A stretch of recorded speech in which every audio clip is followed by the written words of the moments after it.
ሁሉም ነገር ጊዜ ያለው ይላል ጠቢቡ ሰለሞን። ምላለው ለሁሉ በጊዜ ለኩሉ ጊዜ። ሰው አንዳንዴ ከጊዜ ጋር ይታገላል። ከጊዜ ጋር ይታገላል የሰው ልጅ። ጊዜን ጊዜ ለማሳለፍ የማልቀስ ጊዜ ነው፣ የማንባት ጊዜ ነው፣ በእግዚአብሔር ቤት የመሰብሰብ ጊዜ ነው፣ ወደ ውስጥ የመግባት ጊዜ ነው፣ ራስን የመለወጥ ጊዜ ነውና ስለዚህ የማርያምን ክብር ማንም ሰው ሊነካው አይችልም። ምናልባት ሰዎች የማይችሉትን ነገር ሲሞክሩ ምን ይባላሉ? አብደዋል ነው አይደለም የሚባለው? ሰው ከአቅሙ በላይ የሆነ ነገር ሲሞክር ምን ሆናል ይባላል። እንዴ ተው እንጂ አንተ ምን ሆናል ለምትሉት አብደሃል እንዴ። ጊዜን እኛ ልናልፍበት አንችልም፣ እሱ ራሱ ነው የሚያልፈው። በጊዜ ላይ ማለፍ አይቻልም፣ ጊዜን ማሳለፍ ይቻላል። ማንም ሰው ጊዜን አልፎት የሚሄድ የለም፣ በጊዜ ውስጥ ነው የሚሆነው። በዚህች ዓለም ላይ እስካለን ድረስ በጊዜ ውስጥ ነው የምናስነው። ጊዜን አልፈነው ለወላጁ የሚታዘዘው እርቃኑን ሰንሰለት ተሸክሞ እርቃኑን ነውር እየተናገረ እንደምንም ብቻ እንደምንም ፌመስ ሊሆን ብሎ ሰይጣን ዝነኝነት በሚለው ሐሳብ ወደ ውስጥ ገብቶ በክፉ ብቻ ሰው ክፉ ነገር ስለሚወድ ሰው ቆሻሻ ነገር ስለሚወድ ዓለም ሁሉ ዝነኛ ለመሆን ቆሻሻ ቦታ ሰልፍ ይራል፣ ዝሙት ቦታ። ከመርከብ ውጭ ያለ ማዕበል አንተ መርከብ ላይ ተቀምጠ ለምን ትጨነቃለህ?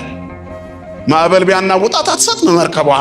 ተዋህዶ ጉልላቷ ኢየሱስ፣ መሰወ ወርቋ ድንግል ማርያም፣ አምዶቿ መላእክት፣ ምሰሶዋ ጌታ፣ መሰረቷ ሐዋርያትና ነቢያት፣ ክርስቶስ የመሰረታት። ክብርና ምስጋና ለስሙ ይሁን አባቶቻችን አምላክ ይላል ጽና ይላልና ሁሉ ነገር የኛ እንዲሆን አንመኝ። እኛ ግን በጊዜው ውስጥ የእግዚአብሔር እንሆን። እኛ የእግዚአብሔር ከሆንን ክፉን ቶሎ ያሳልፈዋል። እኛ የዓለም ስንሆን ደግሞ ጊዜው በእኛ ላይ ይራመዳል። አሁን ያለንባት ምድር እንደው ጊዜውን ብናሳልፈው ደስ ይለናል። ሁሉም ሰው ከሰይጣን ጋር በደንብ ተስማምቷል። የዝና ፍለጋ ትንንሽ ልጆቻችን ራቁታቸውን መንገድ ላይ ቲክቶክ ለመስራት ርቃናቸውን ሲሄዱ ይታያል እና ቀልድ መስሎ ይታያል። ትልልቅ ጎልማሳ ሰዎች እየቀረጹ አብረው ይታያሉ። ይሄ ግን የሰይጣን አሰራር ነው። ሁሉም ነገር ሜዳ ላይ ወጥቷል። እንደው አንድ የመጨረሻው ነው የቀረው፣ እሱም ተጀምሯል። እንደው የቲክቶክና የዩቲዩብ ፎርማት ስላልፈቀደላቸው ነው እንጂ ብልግናውን ሜዳ ላይ ይሰሩታል ብዬ ፈራለሁ። ዝነኛ ለመሆን ሰው ራሱን ጥሏል። ክርስቶስ ኢየሱስ ግን ያለው የሚወደኝ ራሱን ይካድ አለ። ከእግዚአብሔር ለመውጣት ያን ያለ ራስን መጣል አያስፈልግም ነበረ እና በጣም የሚያሳዝነው ይሄንን ነውር የሚሰሩት ደግሞ አንገታቸው ላይ ክር ያሰሩ ልጆቻችን ናቸው። ተው የሚል ወላጅ የለም። ምናልባት ወላጆችም የሚያቀምሳቸው የሚያጎርሷቸው ስላጡ ልጆቹ ተንከባለውም ተራቁተውም የሚያመጡትን ገንዘብ አብረው ለመብላት አስበው ይሆናል። ግን ክርስቲያን በክብሩ ጾሙን እኮ ያድራል። እልህ ምን ያስወጣል ይባል ነበር ድሮ። ምን ማለት እንደሆነ ታውቃላችሁ? ሰው ክብሩን ጠብቆ ነው የሚኖረው። የተናገሩት ከሚጠፋ የወለዱት ይጥፋ ብሎ ለቃሉ የሚስማማ ተረት የሚያስቀምጥ ተገቢ እንኳን ቋንቋ ባይሆን እንኳን ከወለዱት ልጅ በላይ ቃሉ ይከበራል። አያችሁ፣ ቋንቋው ወደ ጨለማው በሰልፍ እየገባን ነው። ወደ ዝሙቱ፣ ወደ ዘረኝነቱ፣ ራቁት ወደ መታየቱ፣ ነውር ወደ ማድረጉ፣ ቅዱሳት ስዕላት መረገጡ፣ መጥፋቱ፣ መስቀል መናቁ ምን ይመስላችኋል? ሃይማኖታቸውን ለማስፋፋት ነው? እናንተ የምታስቡት በዚያ ነው? አይደለም። የሚያመልኩት ክርስቶስ የተሰቀለበትን መስቀል መርገጥ ለምን አስፈለገ? ያዳናቸውን መድኃኒት የወለደችውን እናት መሳደብ ለምን አስፈለገ? ምራቅ መጥፋት ለምን አስፈለገ? መተቸት ለምን አስፈለገ? ነውርስ በክርስቶስ ላይ መናገር ለምን አስፈለገ? የሃይማኖት ተቋማት አይደሉም ይሄን የሚያደርጉት፣ ሌላ ተቋማት ናቸው። ግን ዓለም አብዷል። ሊያገኛት ስላልቻለ ምራቁን ይተፋባታል። ዓለም አብዷል። ሊያገኘው ስላልቻለ መስቀሉን እንጨት ነው ይላል። ዓለም አብዷል። ላበዱት ሰዎች እንጸልይላቸው። እግዚአብሔር ለዚህ ዓለም ልቦና ይስጠው። ሰይጣን ብዙ ደቀ መዛሙርት እየሸመተ ነው። ጊዜው ነው የጨለማ ጊዜ። በስመ አብ ወወልድ ወመንፈስ ቅዱስ አሃዱ አምላክ አሜን። ሰላመ ገብርኤል መልአክ በላዕለ ማርያም ዛይረፈ ከመ እዜኑ ህዳጠ ወአኮ ትሩፈ እግዚአብሔር ሀበኒ ሲሳይ ልቡና መጽሐፈ ወአፉየ ሙሴ ለእመኮነ ጸያፈ ጰራቅሊጦስ አሮን ይኩነኒ አፈ። ወደ እመቤታችን የመጣውን ቅዱሱን ወንጌል መልካሙን የምስራች የሐዲስ ኪዳኑን ብስራት የትውልዱን መልካም ዜና ለመመስከር በዚህ ሰዓት በእናንተ ፊት ለቆምኩት ለኔ መንፈስ ቅዱስ አንደበት ለእናንተ ደግሞ ሰሚ ጆሮና አስተዋይ ልቦና ይሁን። ክቡር አባታችን ሊቀ ኅሩያን ታረቀኝ አግማሴ የዚህ ታላቅ ደብር አስተዳዳሪ፣ የተከበራችሁ አባቶች፣ መነኮሳት፣ ካህናት፣ ሊቃውንተ ቤተክርስቲያን፣ ወንድሞች፣ ዲያቆናት፣ መምህራን ወንጌል ሰባኪያን፣ ዘማሪያን፣ በዜማ ዕቃ የምታገለግሉ ወንድሞቻችን፣ በልዩ ልዩ አገልግሎት ይህንን ተወዳጅና ጸሎት ሰሚ ስለት ሰሚ ታቦት ቅዱስ መድኃኔዓለምን ለማገልገል ታጥቃችሁ ይህን ጉባኤ ያዘጋጃችሁ ወጣቶች፣ የቅዱስ ጊዮርጊስ አምሳያ የዘመኑ ሰማዕታት ምስክሮች ወንድሞቻችንና እህቶቻችን የወንጌል ማዕድ ተዘርግቶ የቀረበላችሁን ጥሪ ሰምታችሁ በመቅደሱ በእግዚአብሔር ቤት ከሁሉ ነገር አስበልጣችሁ የተገኛችሁ ኦርቶዶክሳውያን ክርስቲያኖች እስከ ሞት ድረስ በወደደን በመድኃኒታችን በኢየሱስ ክርስቶስ ፍጹም ፍቅር እንደምን አመሻችሁ፣ እንደምን ዋላችሁ፣ እንደምን ቆያችሁ። ለባህሪው ሽረት ለመንግስቱ መልፈት የሌለበት የዘመን ዘመናት ባለቤት የጨለማችን ብርሃን የሞታችን ትንሣኤና የትንሣኤያችን በኩር ከሞት ወደ ሕይወት ከርኩሰት ወደ ቅድስና ያሸጋገረን የደከመ ጉልበታችንን በፍቅሩ ያደሰልን ዘወትር የሚራራልን አባት ድካማችንን አይቶ የሚረዳ ስራታችንን የሚፈታ ስብራታችንን የሚጠግን ፍቅሩ ከእናት ልጅ በላይ ውድ የሆነ ሁሉን የሚለውጥ እሱ ግን የማይለወጥ የዕለት የዓመት የዘመናት ጌታ ስሙ ለዘላለም የተመሰገነ ይሁን። ቅድስተ ቅዱሳን ንጽሕተ ንጹሐን ሰዓሊተ ምሕረት አኩራሪተ መዓት እናታችን ድንግል ማርያም ስለ አማላጅነቷ ስለ እናትነቷ ስሟ ለዘላለም የተመሰገነ ይሁን። መላእክት፣ ቅዱሳን፣ ጻድቃን፣ ሰማዕታት ሁሉ እንደየክብራቸውና እንደየሞገሳቸው ክብርና ምስጋና ይድረሳቸው። በዚህ ዕለት መታሰቢያው የሆነ ሊቀ ሰማዕታት ቅዱስ ጊዮርጊስ በረከቱ አማላጅነቱ በሁላችን ላይ ይደረብን። እግዚኦ መኑ የሐድር ውስተ ጽላሎትከ፣ አቤቱ በድንኳንህ ማን ያድራል? ወመኑ ያጸልል ውስተ ደብረ መቅደስከ፣ በቅድስና መቅደስ ውስጥ ማን ይኖራል? ማን ይጠለላል? ማንስ ገብቶ ይኖራል? ዘይሐውር በንጹህ ወይገብር ጽድቀ፣ በንጹህና የሚሄድ እውነትንም የሚያደርግ ወዘይነብብ ጽድቀ በልቡ እውነትን የሚናገር ወዘ ይጓህለወ በልሳኑ በአንደበቱ የማይሸነግል ወዘ ይገብረ እኩየ ዲበ ቢጹ በባልንጀራው ላይ ክፉ ነገር የማያደርግ ወዘምኑን በቅድሜው እኩይ ኃጢአተኛ በፊቱ የተናቀ ዘያከብሮሙ ለፈራያነ እግዚአብሔር፣ እግዚአብሔርን የሚፈሩትን የሚያከብር ስለ ቃሉ አምላካችን እግዚአብሔር ስሙ ለዘላለም የተመሰገነ ይሁን። እንደተባለው ጥቂት ደቂቃ ነው አብረን የምንቆየው። እንግዲህ አሁን ሰሞኑን ሰው እየታመመ ነው የሚባለው ህመም ያው ስሙ የተለመደ ይሁን እንጂ ትንሽ ሰውነት ላይ ጉዳት የሚያደርስ ስለሆነ ቴዲ አንድ ህዝብ ጠርተናል። ግድ የለህም ሌላ ጊዜ ልምጣላችሁ። አይ ግድ የለም መተህ 10 ደቂቃ ትናገራለህ አለኝ። እኔ ደግሞ ከቆምኩ እንደሆነ አላባራም። የእናንተ ጸሎት ይርዳኝና ትንሽ ለዛሬ ትንሽ አገልግዬ ሌላ ጊዜ ግን በሰፊው መጥቼ አገለግላችኋለሁ። ይሄ ቀበና መድኃኔዓለም በእውነት ከልጅነታችን ጀምሮ ኦልሞስት ከ20 ዓመት በላይ የምናውቀው ታቦት ነው። በጣም ትንሽ ቤት ውስጥ ኪራይ ቤት ውስጥ ሆነ ታቦቱ ብለው የዛሬው ብፁዕ አቡነ ሳሙኤል የያኔው አባ ተከስተ ብርሃን ትምህርት ቤት ኮሌጅ ተማሪ ሆነን ለኛ የነገሩንን አስታውሳለሁና ሄዱና አገልግሎት ያንን ታቦት።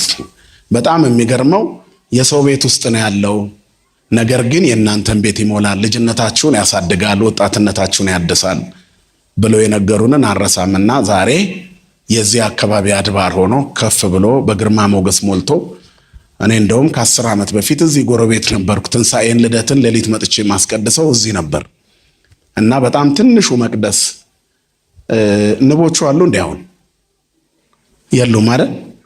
አዎ ትልቅ ሲሆንባቸው አናዳርስም ብለው ሄደው ነው እንጂ ያኔ ንቦች ነበሩ። እና በጣም ስለት ሰሚ ታቦት ነው። እጅግ በጣም በጣም በጣም በጣም ግርማ ሞገስ ያለው ታቦት ነው። ብዙ ቅዱሳንን ደግሞ አቅፎ ይዟል። ያው ምንድነው ሀባሃሎ ገደላይት ጋቦ አንስርት ነውና መድኃኔዓለም ባለበት በዚያ ቅዱሳኑ ይሰበሰባሉና እንደው አገር ያላወቃቸውን ታቦቶች ያስተዋወቀ እነ ጻድቁ አቡነ እስትንፋሰ ክርስቶስን ያስተዋወቀ ቦታ ነውና ይሄ ቦታ በጣም ትልቅ ቦታ ነው። ይገርማቸዋል። ጠባብ ሆኖ ነው ግቢው፣ ግን የኛን ቤት የሚያሰፋ ትዳራችንን፣ ኑሯችንን፣ ዕውቀታችንን፣ ትምህርታችንን፣ አእምሯችንን፣ ፍላጎታችንን አስፍቶ ሞልቶ የሚሰጥ ታቦት ነው። እሱ መድኃኔዓለም ነው። ድሮም መድኃኔዓለም በአጭር ቁመት በጠባብ ደረት ነው የሚታወቀው፣ በሰፊ አይታወቅም። ነገር ግን በአጭር ቁመት በጠባብ ደረት ተገልጦ ሰፊውን ዓለም በደሙ ያዳረሰ አምላክ ነው። ክብርና ምስጋና ለስሙ ይሁን እና ስለዚህ ወደፊት በሰፊው መጥቻ ያገለግላቸዋለሁ። ለዛሬው አምላካችን እግዚአብሔር ከእናንተ ጋር በምንቆይበት ሰዓት ከሁላችን ጋር ይሁን። ለሁሉም ነገር ጊዜ ያለው ይላል ጠቢቡ ሰሎሞን። ምላለው ለሁሉም በጊዜ ለኩሉ ጊዜ። ሰው አንዳንዴ ከጊዜ ጋር ይታገላል። ከጊዜ ጋር ይታገላል የሰው ልጅ። ጊዜን እኛ ልናልፍበት አንችልም፣ እሱ ራሱ ነው የሚያልፈው። በጊዜ ላይ ማለፍ አይቻልም፣ ጊዜን ማሳለፍ ይቻላል። ማንም ሰው ጊዜን አልፎት የሚሄድ የለም፣ በጊዜ ውስጥ ነው የሚሆነው። በዚች ዓለም ላይ እስካለን ድረስ በጊዜ ውስጥ ነው የምናልፈው። ጊዜን አልፈነው ልንሄድ አንችልም፣ ቆሞም አይጠብቀንም። እያንዳንዱ ጊዜ በህይወት ውስጥ ፍጹም ወዳጅነት የሌለው አካል ቢኖር ጊዜ ነው ይላሉ አባቶቻችን። ምንም ዛሬ ተኝታችኋል ብሎ አይጠብቃችሁም አይደለም። አረፍ ልበል ትንሽ ደክሞኛል ብለህ ቁጭ ስላልክ ጊዜው ቁጭ ይላል እንዴ? አንተ ነህ የምታርፈው እንጂ ጊዜ ምን ይሆናል? ያልፋል። በጊዜ ላይ መራመድ አትችልም። በጊዜ ውስጥ ግን መኖር ይቻላል። እና ጊዜን ተጠቅሞ የሚመጡ ነገሮችን ቆማችሁ ሲያልፍ ተመልከቱት። ሁሉም ጊዜ የኔ ካልሆነ ደግሞ አትበሉ። በጊዜውም ያለ ጊዜውም ግን ጽኑ ነው የሚለው መጽሐፍ። አያችሁ፣ ጊዜን ማሳለፍ እንደማይቻል የሚናገረው የመጽሐፍ ቅዱስ ቃል በጊዜውም ያለ ጊዜውም ምን ሁን ይላል? ጽና ይላል። እና ሁሉ ነገር የኛ እንዲሆን አንመኝ። እኛ ግን በጊዜው ውስጥ የእግዚአብሔር እንሁን። እኛ የእግዚአብሔር ከሆንን ክፉን ቶሎ ያሳልፈዋል።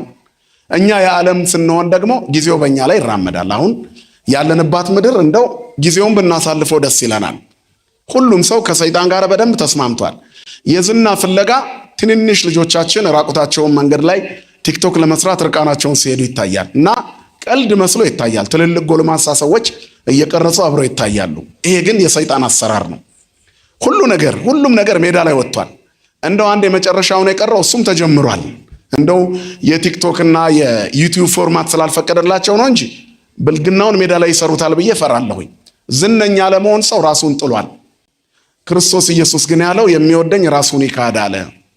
ከእግዚአብሔር ለመውጣት ያን ያለ ራስን መጣል አያስፈልግም ነበረ። እና በጣም የሚያሳዝነው ይህንን ነውር የሚሰሩት ደግሞ አንገታቸው ላይ ክር ያሰሩ ልጆቻችን ናቸው። ተው የሚል ወላጅ የለም። ምናልባት ወላጆችም የሚያቀምሳቸው የሚያጎርሷቸው ስላጡ ልጆቹ ተንከባለውም ተራቁተውም የሚያመጡትን ገንዘብ አብረው ለመብላት አስበው ይሆናል። ግን መርዝ ነው፣ የሞት እንጀራ ነው፣ የገሃነመ እሳት ምግብ ነው። ክርስቲያን በክብሩ ጾሙን እኮ ያድራል። እልህ ምን ያስወጣል ይባል ነበር ድሮ። ምን ማለት እንደሆነ ታውቃላችሁ? ሰው ክብሩን ጠብቆ ነው የሚኖረው። የተናገሩት ከሚጠፋ የወለዱት ይጥፋ ብሎ ለቃሉ የሚስማማ ተረት የሚያስቀምጥ ተገቢ እንኳን ቋንቋ ባይሆን እንኳን ከወለዱት ልጅ በላይ ቃሉ ይከበራል። አያችሁ፣ ቋንቋው ይሄ ነው እንጂ መቼም በልጅ መፍረድ ተፈልጎ አይደለም። በዚህ ልክ በሚኖርባት ምድር ላይ ዛሬ በጣም ብዙ የሚያሳፍሩ ነገሮችን ገልጣችሁ ታያላችሁ። ይሄ ሰይጣን በደንብ እያለማመደን ነው። የሚገርማችሁ የምዕራቡ ዓለም የሉሲፈርን ተንኮል፣ የኢሉሚናቲን አሰራር፣ የጨለማውን ዓለም ጉዞ ምሁራኑ በጣም ስለነቁና ስላወቁ ማምለጫውን እያሰቡበት ይገኛሉ። አይታችሁ ከሆነ በርካታ ነጮች ከመስቀሉ ጋር ያላቸውን ውህደት እያጠናከሩ ነው። የጨለማው ዓለም አሰራር እንደወረራቸው ገብቷቸዋል። ጥቂቶችም ቢሆኑ ያ የተንሰራፋ በምሁራኑ ጥናት መደረግ ጀምሯል። የበረቱ የሃይማኖት አባቶችም ወደ አብያተ መቅደሶቻቸው መሄድ ጀምረዋል፣ ጠንክረዋል። በዚህ አይነት ዓለም እንዴት ብሎ ከዚህ ከጨለማው አሰራር እንደሚወጣ እየታገለ ባለበት ሰዓት ጨለማውን ሲያጋልጥ እኛ ኢትዮጵያውያን ሳናውቅ ወደ ጨለማው በሰልፍ እየገባን ነው። ወደ ዝሙቱ፣ ወደ ዘረኝነቱ፣ ራቁት ወደ መታየቱ፣ ነውር ወደ ማድረጉ፣ ቅዱሳት ስዕላት መረገጡ፣ መጥፋቱ፣ መስቀል መናቁ ምን ይመስላችኋል? ሃይማኖታቸውን ለማስፋፋት ነው? እናንተ የምታስቡት በዚያ ነው? አይደለም።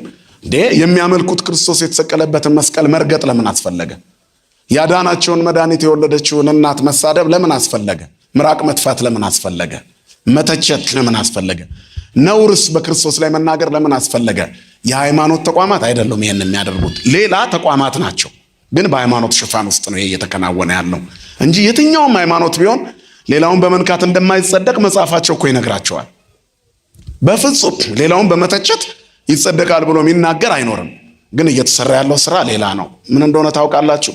ጊዜ ያመጣቸው ናቸው። ጊዜው የጨለማ ጊዜ ስለሆነ ጌታችን ኢየሱስ ክርስቶስ ሊይዙት ነበር አይሁድ ይልና ጊዜው ግን ስላልደረሰ አልነኩትም ይላል እኮ ወንጌል።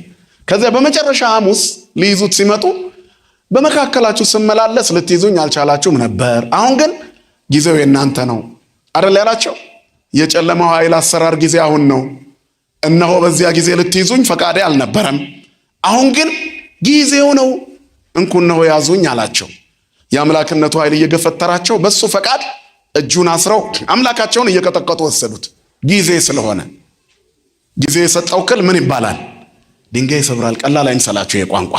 አሁንም ጊዜ ነው። የጨለማውን አሰራር በልጆቻችሁ በወንድሞቻችሁ ስታዩ አልቅሱ። ይህን ጊዜ ለማሳለፍ የማልቀስ ጊዜ ነው፣ የማንባት ጊዜ ነው፣ በእግዚአብሔር ቤት የመሰብሰብ ጊዜ ነው፣ ወደ ውስጥ የመግባት ጊዜ ነው፣ ራስን የመለወጥ ጊዜ ነው እና መዝሙረኛው ዳዊት ሁሉ ነገር በጨለመበትና በተበላሸበት ሰዓት በእግዚአብሔር ድንኳን የሚያድረው ምን አይነት ሰው እንደሆነ ልክ ሰርቶ ማስተማር የጀመረበትን የመጽሐፍ ክፍል ነው የምንመለከተው። ማን ነው በድንኳኑ ውስጥ አቤቱ የሚያድረው ይላል። አቤቱ በድንኳንህ ማን ያድራል? በቅድስና ስፍራስ ማን ይቆማል? በእግዚአብሔር ድንኳን። የእግዚአብሔር ድንኳን ምንድን ነው? መጽሐፍ ቅዱሳችን በሰፊው የሚነግረን ይሄንን ነው። የእግዚአብሔር ድንኳን ይላል በሰዎች መካከል ናት ይላል። ራዕየ ዮሐንስ ምዕራፍ 21 ቁጥር 3 ላይ የምናገኘው የመጽሐፍ ቅዱስ ቃል ነው። እነሆ አዲስ ሰማይና አዲስ ምድርን አየሁ፣ ፊተኛው ሰማይና ፊተኛይቱ ምድር አልፈዋልና ባህርም ወደፊትም የለም ይላል። ፊተኛው ሰማይና ፊተኛው ምድር፣ እቺ ምድር አልፋ እቺ ሰማይ አልፋ የምትተካ አለች። በተሐድሶ የምንኖርባት ምን ማለት ነው? እኛ የምንታደስባት። ስለ ሃይማኖት አይደለም ታድሶ የሚለው ቃል ግልጽ ነው አይደለም? እኛ ታድሰን ተለውጠን የምንኖርባት አዲሲቷ ሰማይና አዲሲቱ ምድር አለች። የፊተኛው አለፈች ይላል። የትኛዋ ናት ያለፈች? ይሄ የምንኖርበት ዓለም ያልፋል። ወንድሞች ይህችን ዓለም አትውደዱ፣ ዓለሙም ምኞቱም በውስጡም ያለው ሁሉ ያልፋል። ሰማይና ምድር ያልፋል። ሰማይ ወምድር ያልፍ ወቃሌ የሰ ኢያልፍ። ጌታ ለደቀ መዛሙርቱ የነገራቸው ይህን ነው። ሰማይና ምድር ያልፋል፣ ቃሌ ግን አያልፍም። ስለዚህ አዲስ ሰማይና አዲስ ምድር አለች በቅጽበት ተለውጣ የምንኖርባት። ስለዚህ ያቺ ከተማ ደግሞ ቅድስቲቱ ኢየሩሳሌም ትባላለች። አዲስቱ ኢየሩሳሌም ለባሏ እንደተዘጋጀች ሙሽራ ተዘጋጅታ ከሰማይ ከእግዚአብሔር ዘንድ ስትወርዳየው አዲሲቷ ሰማይ አዲሲቷ ምድር ቅድስቲቱ ከተማ ኢየሩሳሌም ከሰማይ ወረደች ይላል። ታላቅ ድምፅም ከሰማይ ተሰማ፣ እነሆ የእግዚአብሔር ድንኳን በሰዎች መካከል ነው፣ ከእነርሱም ጋር ያድራል፣ እነርሱም ሕዝቡ ይሆናሉ፣ እግዚአብሔርም እርሱ ራሱ ከእነርሱ ጋር ሆኖ አምላካቸው ይሆናል። እንባዎችንም ሁሉ ከዓይኖቻቸው ላይ ያብሳል። ሞትም ከእንግዲህ ወዲህ አይሆንም፣ ሐዘንም ወይም ጩኸት ወይም ስቃይ ከእንግዲህ ወዲህ አይሆንም፣ የቀደመው ሥርዓት አልፏልና ብሎ ሲናገር ሰማሁ። በዙፋኑም የተቀመጠው እንዲህ አለ፣ እነሆ ሁሉን አዲስ አደርጋለሁ፣ ወናሁ እገብር ኩሎ ሐዲሰ። ክብርና ምስጋና ለስሙ ይሁን። እንግዲህ የእግዚአብሔር ድንኳን በሰዎች መካከል ናት፣ በሰዎች መካከል ናት። አዲሲቷ ሰማይና አዲሲቷ ምድር የትኛዋ ናት? የእግዚአብሔር ድንኳን በሰማይ ምድር ያለች የእግዚአብሔር መንግስት መገለጫ የሆነች ናት። በዚች መቅደስ ውስጥ ማን ነው የሚኖረው? ቤተክርስቲያንን በጣም የሚጠላት ዓለም በስቷል። ትልቋ የእግዚአብሔር ድንኳን ቤተክርስቲያን ናት። አንድም የእግዚአብሔር ድንኳን እመቤታችን ቅድስት ድንግል ማርያም ናት። የደብተራ ኦሪት ምሳሌ የአዲስ ኪዳኗ ድንኳን የማትፈርሰዋ መቅደስ ዘይትትነሰት በትረ ሃይማኖት ዘይትጸንነ የተባለች የማትሰበር የሃይማኖት በትር የማትፈርስ የእግዚአብሔር መቅደስ ድንኳኗ ሃይመተ አብርሃም የተባለች ተናግዶቱ ለአብርሃም ብሎ አባ ሕርያቆስ የመሰከረላት ሥላሴ በውስጧ ያደሩባት እግዚአብሔር ገብቶ የሕዝቦቹን እንባ የሚያብስባት አማናዊቷ ድንኳን። ከዚህ በኋላ ጭንገፋና ሞት አይኖርም። ከዚህ በኋላ ሲኦልና ገሃነም አቅም አይኖራቸውም። የተጠሩባትና የተሰበሰቡባት ይኖራሉ። እነሆ ሁሉን አዲስ የማደርግባት ድንኳን ይህች ናት ብላ የአዲስ ኪዳኗ ኪሩቤል ድንግል ማርያም ናት። ስሟ ለዘላለም የተመሰገነ ይሁን። ስለዚህ በዚህ ድንኳን ውስጥ ማን ያድራል? በውዳሴ ማርያም ትርጓሜ ውስጥ ማን ይኖራል? ሳሊለነ ቅድስትን ማን ብሏት ያድራል? ውዳሴ ማርያም ማን ደግሞ ያድራል? የእግዚአብሔር ድንኳን በሰዎች መካከል አለች። የተሰበሰቡባት ሁሉ ሞትና ጭንገፋ አይኖርባቸውም። የተሰበሰቡባት ሁሉ ሐዘንና ለቅሶ አይኖርባቸውም። የተሰበሰቡባት ሁሉ ሰቆቃና ስጋት አይኖርባቸውም። የእግዚአብሔር ድንኳን በሰዎች መካከል ናት። ከድንኳኑ ውጪ ራቁትነት አለ፣ በድንኳኑ ውስጥ ግን ጸጋ እግዚአብሔር አለ። ከድንኳኑ ውጪ የሞትና የሐዘን ልቅሶ ይሰማል፣ በድንኳኑ ውስጥ ግን ደስታና ዝማሬ ብቻ ይኖራል። እነሆ እግዚአብሔር አዲሲቷ ሰማይና አዲሲቷ ምድር ስትወርድ አየሁ። ከዚያ በኋላ ታላቅ ድምፅ ተሰማ፣ የእግዚአብሔር ድንኳን በሰዎች መካከል ናት። በውስጧ የሚኖሩ ይድናሉ ማለት ነው። ስለዚህ ክርስቲያን በዚህ ዓለም ላይ ሲኖር በባህር ላይ ያለ መርከብን ይመስላል። መርከቧ የምትሰጥመው ውሃ ውስጧ ሲገባ ነው።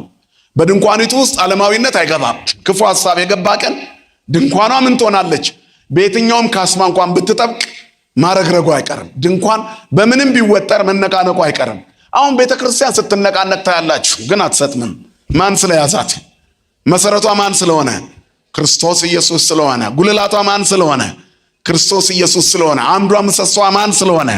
ክርስቶስ ኢየሱስ ስለሆነ። ክብርና ምስጋና ለስሙ ይሁን።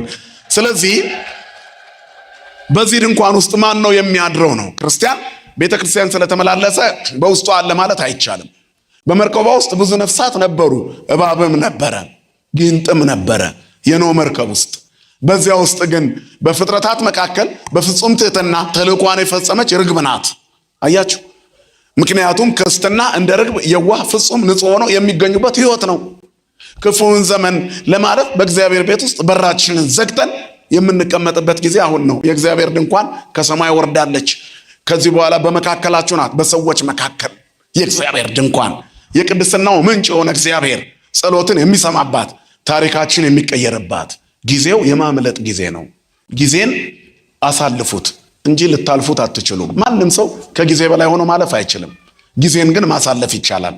ክፉውን ዘመን ለማሳለፍ በእግዚአብሔር ቃል ውስጥ ራስን መሸጎጥ ያስፈልጋል።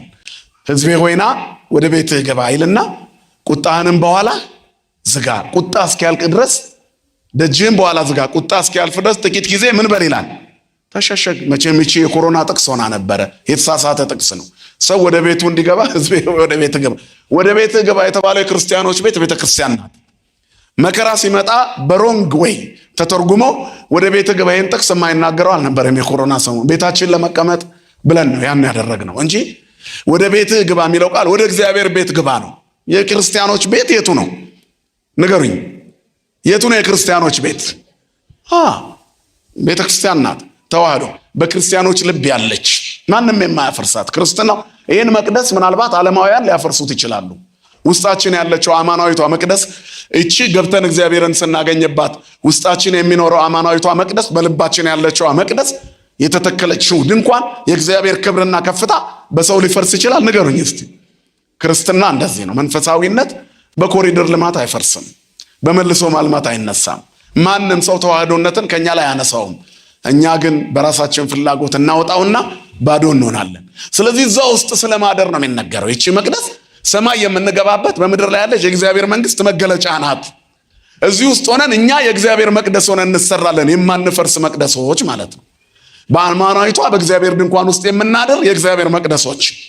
በድንኳን ውስጥ ማን ያድራል? ለእግዚአብሔር መቅደስነት ራሱን ያዘጋጀ የእግዚአብሔር ድንኳን በሰዎች መካከል ማደሪያው። የእግዚአብሔር ድንኳን ማለት ማደሪያዎቹ ማለት ነው። የእግዚአብሔር ማደሪያዎች። ከቤተ መቅደሱ ደግሞ አልፈን እመቤታችን የእግዚአብሔር ማደሪያ ናት። ቅዱስ መስቀሉ የእግዚአብሔር ማደሪያ ነው። ወረከብናሁ ውስተ ኦመ ገዳም ይላል። ንበውእ እንከሰ ውስተ አብያቲሁ ለእግዚአብሔር። እነሆ በዱር ውስጥ አገኘ ነው። ተዘከሮ እግዚአብሔር ለዳዊት ወለኩሉ የዋሃቱ ነው የሚል። አቤቱ የዳዊትን ገርነቱን አስብ፣ ተዘከሮ አስብ ይላል። በከመ መሐለ ለያዕቆብ ወበጻ በከመ መሐለ ለእስራኤል ወበጻ ለአምላከ ያዕቆብ። ለእስራኤል እንደተናገረ ለያዕቆብም አምላክ እንደተሳለ ወደ ቤቴ ጣራ ስር አልገባም፣ ወደ አልጋዬ መኝታም አልሄድም፣ ለዓይኖቼም እንቅልፍን ለሽፋሽፍቶቼም መከደንን አልፈቅድም። እስከ መቼ? እስከ እረክብ መካኖ ለእግዚአብሔር። ያቺ የተቀደሰችዋ ከሰማይ የምትወርደዋ የእግዚአብሔርን ድንኳን እስከማይ፣ በምድር ላይ ያለችዋን ሰማይ እስከማይ ድረስ ወደ መኝታ አልገባም አለ። ለእግዚአብሔር ቤት ለያዕቆብ አምላክ ማደሪያ እስከማገኝ ድረስ ይልና አንተ ወታቦተ መቅደስከ ካህናቲከ ይለብሱ ጽድቀ። አንተና የመቅደስ ታቦት ካህናትን ጽድቅን ይልበሱ። አንተ ይላል እግዚአብሔርን የመቅደስ ታቦት በምድር ላይ የሚገለጥባት ታቦት አማናዊቷ የእግዚአብሔር የመቅደሱ ታቦት ድንግል ማርያም ናት። ስሟ ለዘላለም የተመሰገነ ይሁን። ካህናት ጽድቅን ይልበሱ ይልና ናሁ ሰማዕናሁ በኤፍራታ፣ እነሆ የናፈቅነውን የእግዚአብሔርን ድንኳን ለማየት በኤፍራታ ሰማነው፣ በዱር ውስጥ አገኘነው አለ። ዱር ጫካ ነው። ዱር ምድርም ይሆናል። በሰዎች መካከል የእግዚአብሔር ማደሪያ ተገኘ። የእግዚአብሔር ድንኳን በሰዎች መካከል ናት። ከረከሰውና ከቆሸሸው ዓለም መካከል በዱር ውስጥ እግዚአብሔር ተገኘ። ከጫካዎች መካከል አንድ ተክል ተገኘ። የሰው ልጆች በዚህ ምድር ላይ ሲኖር አፈር ናቸው። ሰው አፈር ነው። ተዘከር እግዚኦ ከመ መሬት ነህነ፣ ምድር ይላታል። እመቤታችንንም ምድር ይላታል። ወይ ቤላ ለምድር ዘነሳይኩ እምኔኪ በሰላም አቅረብኩ ለኪ፣ እነሆ ከአንቺ የነሳሁትን በሰላም አቀረብኩልሽ ይላታል። ምድር ይላታል እመቤታችንን። ለእናቱ ነው። እመቤታችን ሰው አፈር ነው፣ እሷም አፈር ነች። ግን ከአፈሮች መካከል እምጽቡር ጽሩ የገብራ ንጽሕቷን ሰራት ይላል ሃይማኖተ አበው ላይ ያለ አንድ ሊቅ። ስለዚህ እመቤታችን ከአፈር መካከል ናት። ግን ምንድን ነች? ዕንቁ ነች። ዕንቁ አፈር ነው፣ ከአፈር መካከል ይገኛል። ዕንቁ ለብቻ የለም። በ22ቱ ስነ ፍጥረታት ውስጥ አፈር ሲፈጠር እነ ወርቅ እና አልማዝ እና ዕንቁ አብረው ተፈጥረዋል። ግን የአፈርነት ጠባይ የላቸውም። ስለዚህ በሰዎች መካከል ቅዱሳን ጻድቃን ይኖራሉ፣ ራሳቸውን የጠበቁ በኦሪቱም ውስጥ ሆነው የአዳም በደል ሳይለያቸው መርገም እየጠበቃቸው ነገር ግን ለእግዚአብሔር ያዘነበሉ አሉ። እነ ሄኖክ አካሄዳቸውን ከእግዚአብሔር ጋር ያደረጉ፣ እነ ኖህ መርከብ የሰሩ አሉ። እነ አብርሃም የሚታይ የሚዳሰስ ነገር በሌለበት ዘመን እግዚአብሔርን ፈልገው ያገኙ፣ እነ ይስሐቅ አሉ። በማጅራቴ ይረዳኝ ብለው የተስፋ ልጅ ምሳሌ የሆኑ እነ ያዕቆብ አሉ። ለመንፈሳዊ ነገር የተጉ ለብኩርና የታገሉ እነ ዮሴፍ አሉ። በግብፅ ምድር እስራኤላውያን ሆነው የኖሩ ሕዝቦቻቸውን ከባርነት ነፃ ለማውጣት የታገሉ እነ ሙሴ አሉ። ከግብፅ ባርነት ሕዝቡን እየመሩ ነፃ ያወጡ እነ አሮን አሉ። የቤተ መቅደሱን አገልግሎት ለትውልድ ያስተላለፉ ነቢያት ሌሎችም አሉ። እነ ኢያሱ በገባውን ፀሐይ ያቆሙ፣ ለእስራኤል ርስትን ያከፋፈሉ፣ ተፈጥሮን ያገዱ፣ ፀሐይን አትግቢ ያሉ፣ ማንም ሊያደርገው የማይችለውን ነገር ያደረጉ፣ እግዚአብሔር በእነሱ ላይ ተአምራት እንዲሰራ የእግዚአብሔር ማደሪያ የሆኑ ብዙ ደጋግ ቅዱሳን አባቶቻችን አሉ። ከነዚህ ሁሉ መካከል ግን የማይከላ አንስት ሁለንተናዋ ንጽሕት የሆነች እነዚህ ሁሉ ሞታቸው ሞትን ማቆም አልቻለም። ግን ሞትን የምታቆም እናት፣ ሲኦልን ድል የሚያደርግ ጌታ የምትወልድ ድንግል ማርያም አዲሲቷ ድንኳን በሰዎች መካከል ተገኘች። ስሟ ለዘላለም የተመሰገነ ይሁን። እሷ ዕንቁ ናት። የአፈር ጸባይ ጽሉምነት፣ ቆሪርነት ይላሉ አባቶቻችን። አፈር ቀዝቃዛ ነው፣ ጨለማ ነው፣ አያንጸባርቅም። ዕንቁስ በጨለማ ያበራል። ድንግል በጨለማ መታበራ ብርሃን ናት። የእግዚአብሔር ድንኳን መኑ ይእቲ ዛቲ እንተ ትሄውፅ ከመ ጎህ ወብሪት ከመ ፀሐይ ወሰናይት ከመ ወርኅ ሁረታት የያዘ ምስጥ መደንግስት ከመ ስርዓት ይላታል።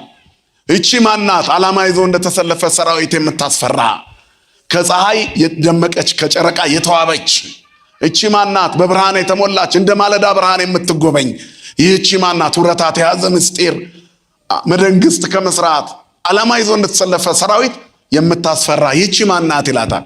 ኩለንታኪ ሰናይትን ተሃበየ አልብኪ ዘው ነውር ወይ ምንትን ይበላለኪ፣ ሁለንተናሽ ውብ ነው ነውር የለብሽም ብሎ የተናገረላት በጨለማ የምታበራዋ ዕንቁ ሊባኖስ ተራራ ላይ ተወልዳ ለዓለም ሁሉ ብርሃን የሚሆነውን ክርስቶስ ፀሐይን ለመውለድ ዓለምን የሞላች ሰማይ የሆነች ድንግል እናታችን እርሷ ናት። ኮንኪ ዳግሚተ ሰማይ ዲበ ምድር ኦ ወላዲተ አምላክ ዘእንበለ ርኩስ፣ በምድር ላይ ያለች ሁለተኛዋ ሰማይ ሆንሽላታል አባ ኤፍሬም ሶርያዊ።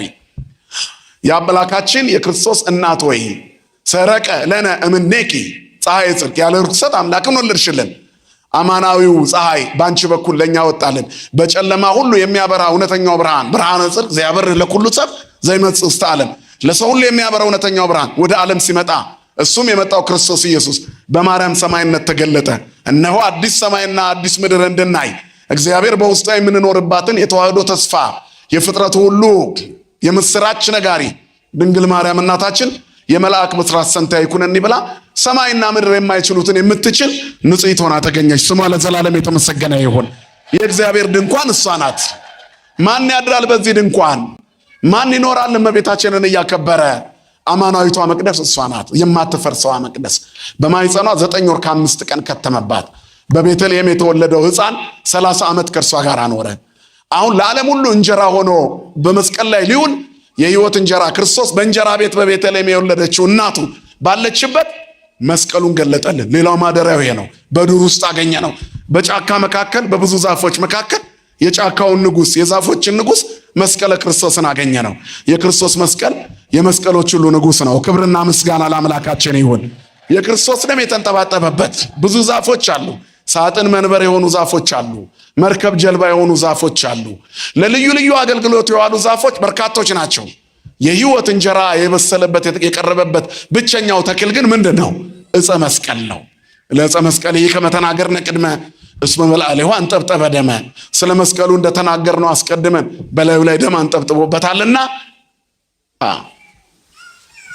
ቃል ኢሃማሚ በባህርየ ሥጋ ዘሐመ፣ የማይታመመው ቃል በባህሪው የታመመበት በሥጋ ባህሪ የታመመበት ህይወት የሰጠን ያገኘንበት ማደሪያው እርሱ ነው። ይህንን ሁሉ መጨረሻ ላይ ቤት አድርጎ ሰጠን። ድንግል ማርያምን መሶበ ወርቅ አድርጎ ራሱን የመስቀሉ ባለቤት ሆኖ በመስቀሉ ተተክሎ በቤተ ክርስቲያን ጉልላት ላይ ውሎ መሶበ ወርቋ ከመስቀሉ ጋራ መስቀሉን ስናይ የመስቀሉን ባለቤት ክርስቶስ ኢየሱስን እናስበዋለን። መሶበ ወርቁን ስናይ የህይወት እንጀራ የተገለጠባት የህይወት እንጀራ የተገኘባት የወርቅ መሶብ ድንግል ማርያምን እናገኛታለን። አንቲ ውእቱ መሶበ ወርቅ እንተ ውስቴታ መና፣ በውስጧ መና ያለባት። ምን አይነት መና? ህቡዕ ህብስት የተሰወረ መና ያለባት። እርሱ መና ከየት የመጣ ነው? ዘወረደም ሰማያት ወሀበ ሕይወት ለኩሉ ዓለም፣ ከሰማይ መጥቶ ለሕይወት ለዓለም ሁሉ የሕይወት እንጀራ ሊሆን በድንግል ማርያም መሶብነት ክርስቶስ ኢየሱስ የሕይወት እንጀራ ሆኖ ተገለጠ። የእንጀራ መሶባችን ድንግል ማርያም ናት። የእንጀራ ቤታችን ማርያም ናት። ይህንን እንጀራ የምንበላው መስቀል ላይ ነው። ስሙ ለዘላለም የተመሰገነ ይሁን። ሐሙስ ዕለት ማታ ለዓርብ ሊያዝ ሲል ይህንን እንጀራ ብሉ አላቸው። የአዲስ ኪዳን ደሜ ነው፣ ይህን ደሜን ጠጡ። ይህ እንጀራ ስለ እናንተ የሚቆረሰው ነው፣ ተመገቡ ብሎ ሰጣችሁ። መስቀልና እመቤታችንን ምን አድርጎ ሰጠን? የእንጀራ ቤቱ አደረገልን። ስለዚህ ንስግድ ለመስቀል ወለማርያም ድንግል። ይህ ሳምንት በሙሉ መስቀሉ የሚታሰበው ከእመቤታችን ጋራ ነው። የክርስቶስን የማዳን ሥራ ከቤተልሔም እስከ ቀራንዮ እነዚህን ሁለት ፍጥረታት ሳንጠራቸው አናልፍም። ምክንያቱም ሊሰቀል የተወለደው እርሱ ነው። በግርግም ተኝቶ መስቀል በፊቱ ይሄዳል ይላል ወንጌል አይደል? ክርስቶስ ኢየሱስ ያስተማረ ወደ ኢየሩሳሌምም ይሄድ ጀመር ይልና መስቀል በፊቱ ይሄዳል። ምን በፊቱ ይሄዳል? መስቀል። ልብ አድርጎ መሰቀል፣ መከራ መቀበል፣ ለፍጥረቱ ሁሉ መሞት በፊቱ ይሄዳል። ይሄ ሁሉ ትልቅ ተአምር ሊገለጥ፣ ትልቁ ድንኳን ሊጣል፣ የአዲስ ኪዳን ምዕመናን ሊሰበሰቡበት መስቀል ላይ ክርስቶስ ዋለ። አነ ውእቱ ውስተ ሕይወት ዘወረደም ሰማያት፣ ከሰማያት የወረደ የሕይወት እንጀራ እኔ ነኝ። የሚበላኝ ዘበልዐ ሥጋየ ወሰትየ ደምየ ቦ ሕይወት ዘላለም፣ ሥጋዬን የበላ ደሜን የጠጣ የዘላለም ሕይወት አለው አለ። ይሄ መሰረት የጣለ የክርስትናችን መንገድ መጥቶ የእግዚአብሔርን ድንኳን በምድር ላይ በደንብ አድርጎ ሰራት።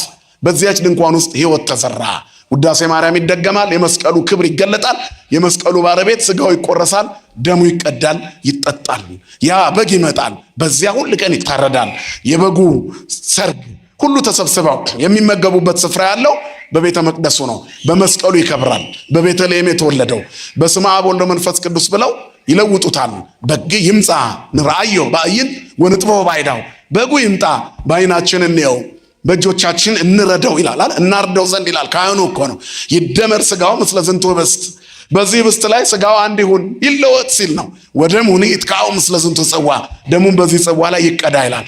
እነሆ የእግዚአብሔር ድንኳን በሰዎች መካከል ናት። የሕይወት እንጀራ የሚበላባት፣ የሕይወት መጠጥ የሚጠጣባት ከድንግል የተገኘ መድኃኒት ይሄ ነው። ድንግል ሆይ እንወድሻለን። ኦ ድንግል በእንተዝ ናፈቅረኪ ወነአበየኪ እስመ ወለድኪ ለነ መብልዐ ጽድቅ ዘበአማን ወሰተ ሕይወት ዘበአማን። ድንግል ሆይ እንወድሻለን፣ ከፍ ከፍ እናደርግሻለን። የሚበላውን የሕይወት እንጀራ ወልደሽልናልና፣ የሚጠጣውን የሕይወት መጠጥ ወልደሽልናልና።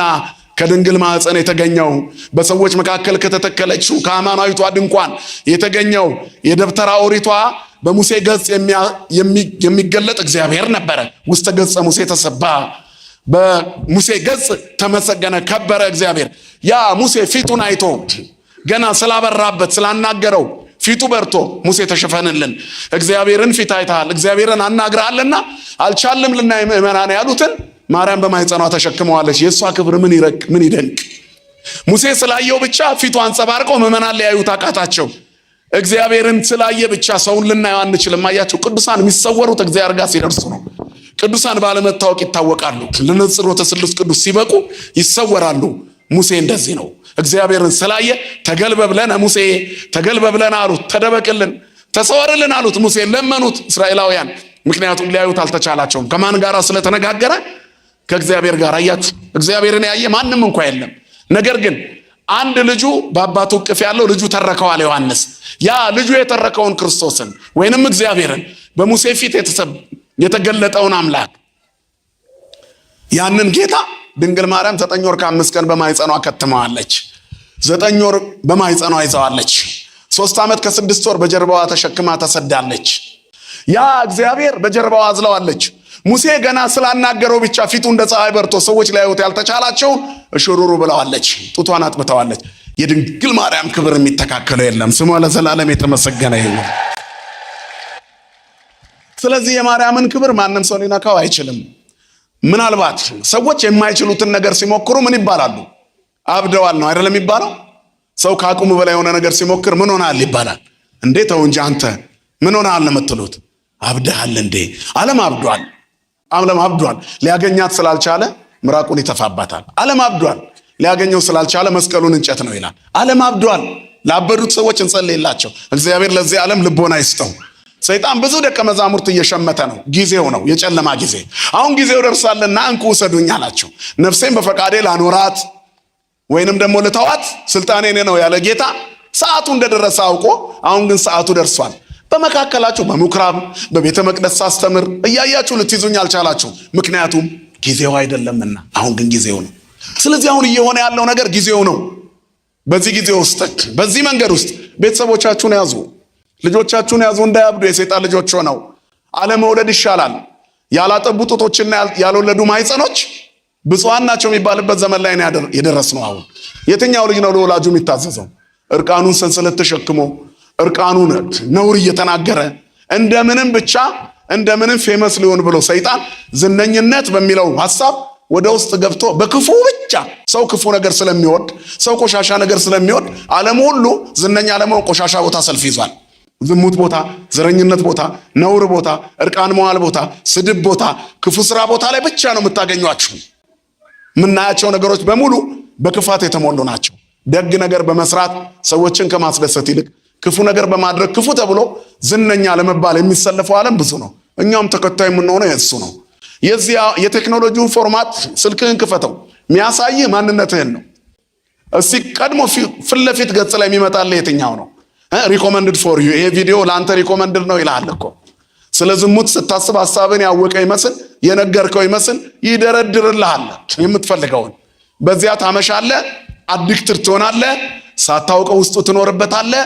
ቀንና ሌሊት ለቤተሰቦች፣ ለልጆች፣ ለሚስት ጊዜ ታጣለህ።